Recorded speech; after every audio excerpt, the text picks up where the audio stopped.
ఇదిగోండి, నేనైతే ఈరోజు గోంగూర చట్నీ చేద్దామని చెప్పేసి గోంగూర అయితే తెప్పించి మొత్తం దాన్ని ఒలిసేసానండి. చిన్న చిన్న చెట్లతోటి వచ్చేసింది, బాగా ఉసుక ఉంది. దీన్ని అయితే బాగా వాష్ చేయాలి, లేకపోతే ఉసుక తగులుతుంది, గరగర ఉంటుంది. బాగా వాష్ చేసి గిన్నెకు పెట్టేసుకుందాం. ముందైతే hi hello welcome to my channel Telugu home gardening. ఈరోజు వీడియో ఏంటంటే మా అత్తగారికి బాగా ఇష్టమైన గోంగూర చట్నీ అండి. అదైతే నేను ఈరోజు చేస్తున్నా. మా ఇంట్లో కొంచెం చిన్న కార్యక్రమం ఉంది, దానికోసమని ఆమెకు ఇష్టమైన గోంగూర అయితే చేస్తున్నా. అదిగోండి, అలా గిన్నెలో వేయగానే ఏమవుతుందంటే పైకి వచ్చేస్తుంది మొత్తం. అందుకని నొక్కుతూ ఉండాలి అప్పుడప్పుడు మధ్యలో. ఇది నేను నూనెలో వేయించేది కాదండి, ఇది దీన్ని నీళ్ళల్లో ఉడకబెట్టేసే చేస్తాను దీన్ని. ఇది మా అమ్మమ్మ చేసిద్ది, మా అత్తగారికి బాగా ఇష్టం, మా మేనగోడలకు కూడా బాగా ఇష్టం. సీత, నీకోసమేనా ఈరోజు, మీ అమ్మమ్మ కోసం నీకోసం ఈ చట్నీ చేసేది. మా మేనగోడలు ఒకరోజు వచ్చిన రోజు ఈ చట్నీ పెట్టానండి, వేసుకుంది, తిన్నది. తిని బాగుంది అత్తయ్య, ఎట్ట చేసావని అడిగి తను చేసుకుందంట. చేసుకుంటే అంత టేస్ట్ రాలేదంట. అత్తయ్య ఒకరోజు పెట్టొచ్చుగా వీడియో చేసి, గోంగూర చట్నీ నువ్వు చేసినట్టు నాకు రాలేదన్నది. సరే చేసినప్పుడు పెడతలే అనుకున్నా. అనుకోకుండా ఈరోజు రెండు కలిసి వస్తాయని చెప్పేసి, మా అత్తగారికి కూడా బాగా ఇష్టమే. నేనే ఎక్కువ చేసేదాన్ని కాదండి. ఇది రెండో పూటకు లేకుండా చేసిద్దో, రెండో పూట లేకుండా చేస్తుందో అని మొత్తుకునేది ఈ చట్నీ కోసం. నేను ఎక్కువ చేస్తే టేస్ట్ ఉండదని చెప్పేసి కొంచెం చేసేదాన్ని. మరి ఇంత వండితే అంత టేస్ట్ అనిపించండి. కొంచెం 2-3 చేసుకున్నా, చిన్నగా కొంచెం చేసుకుంటే టేస్ట్ ఉంటాయి కూరలో. తనేమో గోంగూర చట్నీ ఇష్టంగా రెండో పూటకు లేకుండా చేసినవని మొత్తుకునేది. ఇదిగోండి, ఇలాగ నురగలు వచ్చేసినట్టు వస్తుంది పైకి మొత్తం. అట్లా కొంచెం ఒక్క పొంగు అట్లా పొంగనియాలండి. అప్పుడు పొంగినప్పుడు ఏమవుతుందంటే అందులో ఉన్న జిగురు లాంటిదను కొంచెం ఒగరు ఉంటుంది కదా గోంగూర. నేను దీంట్లో చింతపండు కానీ ఇంకే టమాటా కానీ ఏమి వేయట్లేదు కాబట్టి అందులో ఉన్న పులుపు కూడా కొంచెం బయటకు వెళ్ళిపోవాలి, ఒగరు పులుపు. ఇదిగోండి, దీంట్లో స్ట్రైనర్లోకి వేసేసాను, వడకట్టేసి నీళ్ళు కూడా కొంచెం సేపు పోనీయాలన్నమాట. ఇందులోకి కావాల్సినవన్నీ ఇదిగోండి ఇక్కడ పెట్టేసా. ఏముంది, సాల్టు, పచ్చిమిర్చి, ధనియాలు, జీలకర్ర, వెల్లుల్లి. ముందైతే ధనియాలను అయితే మాత్రం మంచిగా మెత్తగా, దీనికి గోంగూర చట్నీకి ధనియాలే టేస్ట్ అండి. ఇట్లా ఎంతమంది చేస్తారో తెలియదు. మేము అందరూ ఇప్పుడు ఏమంటే నూనెల్లో అంత దేవి గోంగూరని, మిర్చిని మొత్తాన్ని నూనె ఇంత పోసేసి దేవేసి తాలింపులు పెట్టేస్తారు కదా, అట్లా కూడా చేస్తారు. అది బాగానే ఉంటుంది. కాకపోతే నాకు ఇట్లా అలవాటైంది, నేను ఇట్లే చేస్తాను. ఇది మా అమ్మమ్మ ఎట్లే చేసేది, నాకు ఇంక అప్పటి నుంచి నేను కూడా ఇట్లే చేస్తా. మా అమ్మమ్మ అండి ఇంకా 2 చెక్కలు అయ్యేటట్టే అది మిర్చి కాయని ఇట్లా కొంచెం కూడా ఇంత కూడా నలిపేది కాదు. చాలా వరకు ఇట్లా ఒక్కసారి ఇట్లా అనేసి గోంగూర వేసేసి దంచేది. ఇదిగోండి, ఉప్పు అయితే చేతితో వేస్తాను, నాకు స్పూన్లతో అయితే అస్సలు తెలవదు. కాకపోతే ముందైతే కొంచెం జాగ్రత్తగా చూసేసుకోవాలండి. తక్కువైనా మళ్ళీ కలుపుకోవచ్చు, కానీ ఎక్కువ తినలేము అసలు. వెల్లుల్లి రెబ్బలు వీటిని కూడా కచ్చాపచ్చాగా దంచేసుకుందాం.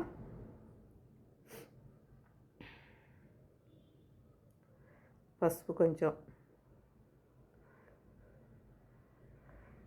ఇది రోట్లో వేసుకుంటేనే బాగుంటుంది. మిక్సీలో వేస్తే ఒక్కసారి తిరిగి పేస్ట్ లెక్క అయిపోద్ది, అస్సలు రుచి ఉండదు.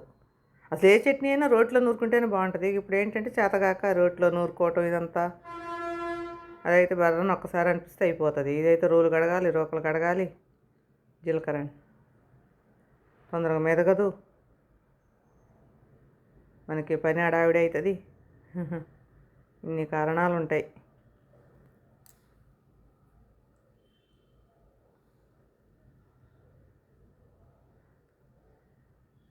ఇదిగోండి, ఇప్పుడు అది మెదిగింది కదా, కొంచెం మెంతిపిండి కూడా వేస్తాను దీంట్లో. వేస్తేనే మంచిగా ఉంటుంది, మంచి స్మెల్ ఉంటుంది బాగా. దీన్ని పక్కకు కనుక్కొని ముందు దాంట్లో గోంగూరని కొంచెం దంచేసుకోవాలి. దంచుకున్నాక మిరపకాయలు వేద్దాం. ఇప్పుడు ముందే వేస్తే ఇది అది కలిపేస్తే మిరపకాయలు ఇంకా కాస్త మెత్తగా అయిపోతాయి. మెత్తగా అవ్వకూడదు, గట్టే ఉండాలి మిరపకాయలు. ఇది వేసేసి దీన్ని కొంచెం మెదిగినాక అప్పుడు అది కలుపుకుందాం.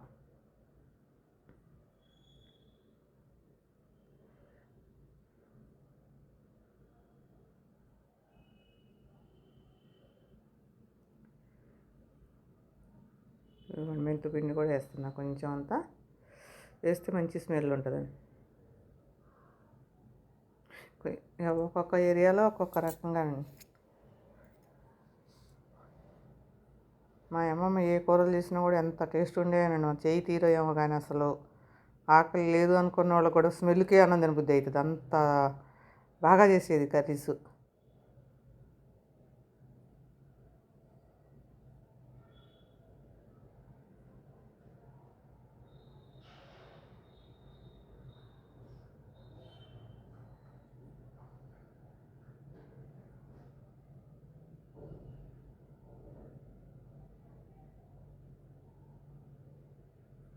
కొంచెం అట్లా మెదిగినాక ఇట్లా రుబ్బినట్టుగా వెంట దానికి రావట్లా. ఈ పుత్రం వేసి రుబ్బినట్టుగా అంటే మంచిగా కలుస్తుంది, బాగా కలవాలండి. ఒట్టిగా ఇట్లా నూరేసి తీయటం కాదు, అది గోంగూరకు మొత్తం కారం పట్టాలి మంచిగా.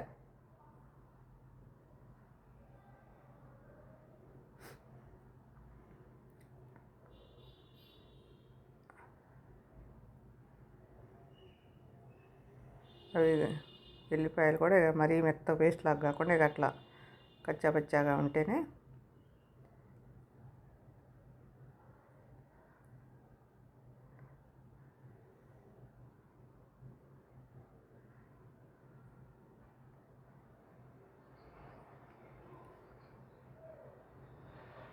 అది ఉండాల.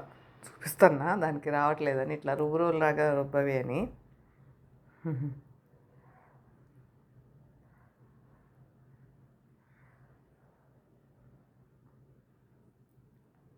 ఇంకా అలాగ అయిపోయాక ఇక తీసేసి గిన్నెలోకి తీసేసుకుందామండి. ఇదిగోండి. ఇప్పుడు నూనె స్టవ్ మీద పెట్టేశాను, కళాయి కొంచెం వేడెక్కాలి. నూనె వేడెక్కినాక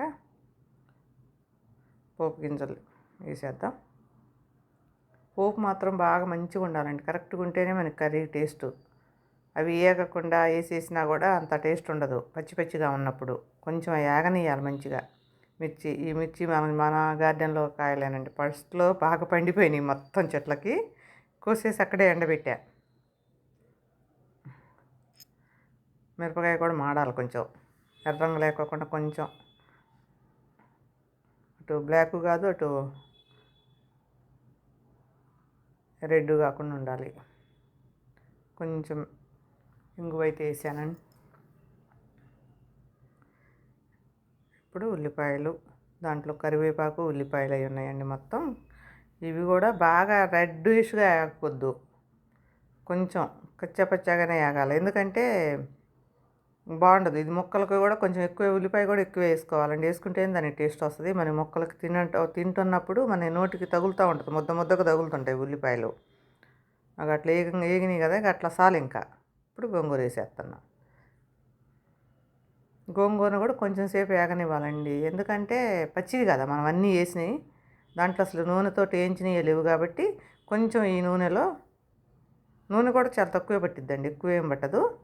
ఇంకా ఈ నూనెలో మొత్తం ఈ చట్నీ అంతా వేగితే బాగుంటుంది, పచ్చివాసన పోతుంది. పచ్చివాసన పోయి వేయించుకుందాం కొంచెం.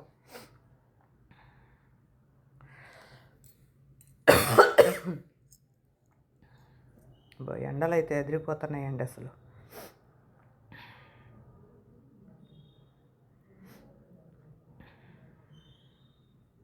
బాగా కలుపుకోవాలి. నూనె అంతా కొంచెం మొత్తం నూనెలోకి మన చట్నీ అంతా స్ప్రెడ్ అయిపోయి వేగి మళ్ళీ పైకి రావాలి నూనె. అప్పుడు కరెక్ట్గా సెట్ అవుతుంది చట్నీ, బాగుంటుంది.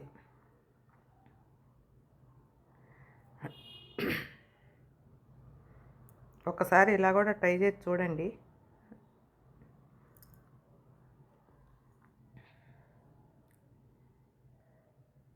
ఇంకా మొత్తం అయిపోయింది. ఇప్పుడైతే నేను దీన్ని ఎమ్మటే తీయనండి, దీన్ని ఇట్లానే దీంట్లోనే ఉంచేస్తాను. ఆ నూనె అంతా సైడ్లోకి వచ్చేస్తుంది కొంచెం.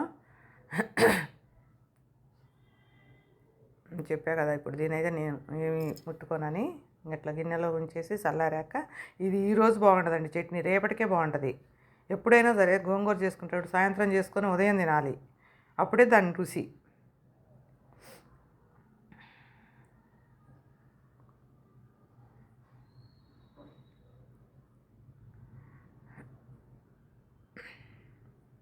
అయిపోవచ్చింది, దగ్గరకు వచ్చింది. అది నూనె చూడండి సైడ్లకి బుడకలు లెక్క వస్తుంది కదా. ఇక ఎప్పుడు మూత పెట్టేసి బంద్ చేసి అట్లా మూత పెట్టేసి